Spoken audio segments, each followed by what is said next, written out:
Sakarya her anlamda huzurun, kardeşliğin şehri. Bugün bunu bizzat yerinden idrak ettik. Bizim kendi trenimizi, hızlı trenimizi yapmamız çok faydalı. Bu projenin de vatanımıza, milletimize hayırlı uğurlu olmasını temenni ediyorum. Özellikle emeği geçen işçi kardeşlerimize, TURASAŞ'a, Ulaştırma Bakanlığı'na tekrardan teşekkür ediyorum.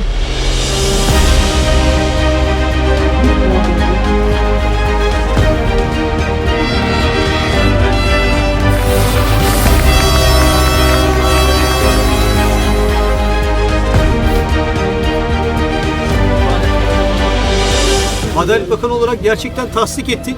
Çok kaliteli, yerli ve milli emektar işçilerimizi, TURASAŞ'ı, Ulaştırma Bakanlığımızı tebrik ediyorum. İnşallah devamı gelecek.